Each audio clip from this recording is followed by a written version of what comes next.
Ya, halo untuk semua orang yang juga mungkin mendengar saya. Perkenalkan, saya adalah pemilik atau orang yang ada di balik akun Simple Man. Sebelumnya, saya meminta maaf terlebih dahulu bila tidak dapat memenuhi undangan Mas Dika untuk menjelaskan kronologis cerita yang saya tulis yang sekarang menjadi topik selama beberapa hari ini. Dan semoga klarifikasi saya ini bisa didengar oleh semua orang melalui Mas Dika tentunya. Pertama-tama, saya mau menjelaskan lebih dulu dari mana cerita ini saya dengar. Cerita ini pertama kali saya dengar dari teman ibu saya. Bisa dibilang teman lintas usia karena umur ibu dan teman ibu saya ini terpaut cukup jauh. Di sini, saya mencuri dengar bahwa rupanya dia pernah punya pengalaman tidak mengenakan saat dulu dia masih kuliah di salah satu universitas di kota yang tidak jauh dari tempat saya tinggal. Karena saat itu saya sedang semangat-semangatnya menulis cerita dari pengalaman saya dan teman-teman dekat saya di platform Twitter, akhirnya saya tertarik untuk mengangkat cerita beliau ini. Jadi saya mulai bertanya, mulai minta beliau menceritakan pengalaman-pengalaman dia selama kegiatan KKN ini. Kemudian saya pikir cerita beliau ini walaupun mungkin mengerikan, tapi ada pembelajaran yang mungkin bisa diambil bila saya menuliskan cerita ini. Saya mengutarakan keinginan saya untuk mengangkat cerita ini yang awalnya pihak narasumber menolak, lebih ke mewanti-wanti sebenarnya.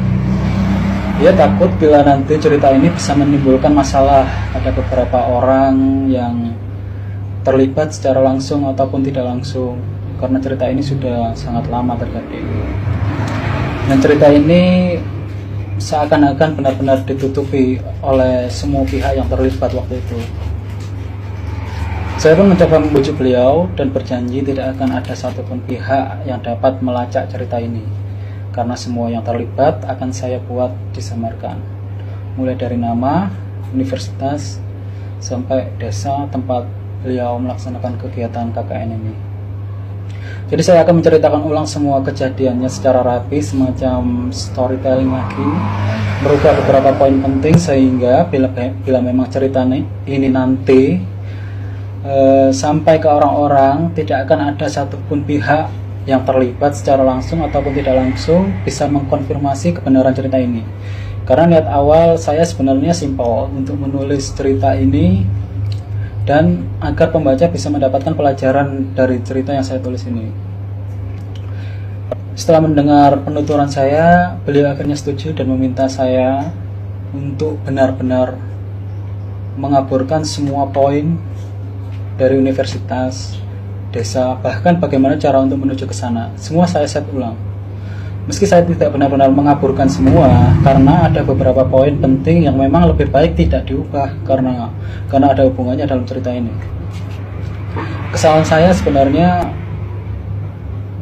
saya masih memberi clue tentang tempat, tentang beberapa poin, dan setelah cerita ini viral, saya benar-benar menyesal. Tapi karena udah terlanjur viral dan semua orang sudah membacanya, ya sudah. Saya pikir saya masih bisa untuk tidak menjelaskan lebih jauh tentang cerita ini, karena jujur saja saya juga merasa terganggu dengan ini.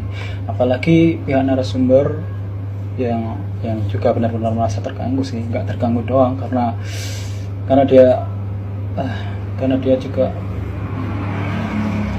kebetulan punya media sosial juga. Jadi saya cuma mengatakan pada beliau bahwa cepat atau lambat cerita ini akan reda dengan sendirinya. Cerita yang saya tulis ini bisa dibilang seperti menceritakan kembali dari poin-poin yang narasumber ceritakan, karena cerita yang saya tulis dan cerita yang beliau ceritakan tidak murni semua sama. Ada beberapa bagian yang harus saya susun ulang karena sebenarnya yang terlibat dalam pelaksanaan kegiatan ini adalah 14 orang. Tidak hanya 14 orang, bahkan ada dosen pengawas yang juga terlibat. Tapi saya tidak memasukkan itu karena saya rasa mungkin Saya masih bisa menceritakan ini tanpa harus menulis semua yang terlibat dan membuatnya seakan-akan ada 6 orang saja, sehingga saya tidak kewalahan dalam menyampaikan pesan yang ingin saya sampaikan dalam cerita ini. Namun saya bisa memastikan bahwa cerita ini benar-benar berasal dari narasumber tentang pengalaman dia atau pengalaman teman-temannya yang saya ubah sedemikian rupa agar masuk ke 6 tokoh yang saya tulis.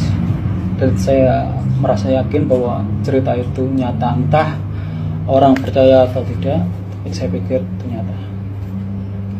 Contoh cerita yang mungkin berbeda dari apa yang saya tulis dan saya dengar adalah cerita tentang saat adegan Widya dan Wahyu pergi ke kota untuk mencari beberapa peralatan KKN, dan ketika mereka kembali dan melewati sebuah hutan, motor yang mereka gunakan tiba-tiba mogok. Oke. Di malam itu, hutan itu bisa dikatakan kalau malam itu sepi, udah nggak ada orang, hampir nggak ada pengendara yang berani lewat jalan itu karena tempatnya emang bengit. Bahkan kalau saya katakan nama hutan itu, mungkin semua orang tahu di mana hutan itu. Jadi di cerita ini Widya dan Wahyu ditolong oleh seorang kakek-kakek yang mengantar Widya dan Wahyu untuk sejenak beristirahat sembari mencicipi beberapa makanan. Dan kebetulan saat kakek itu menawarkan semua itu, ada desa di belakangnya, dan kebetulan juga ada pesta di sana.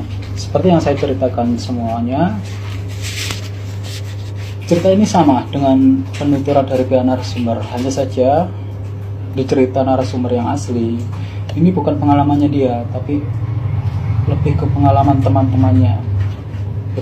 Jadi pihak narasumber bercerita bahwa pengalaman di hutan ini yang motornya mogok, kemudian mereka mendapat bingkisan yang ternyata isinya kepala monyet, itu dialami oleh 2 temannya laki-laki yang kebetulan juga mencari alat-alat yang dibutuhkan untuk kegiatan KKN mereka.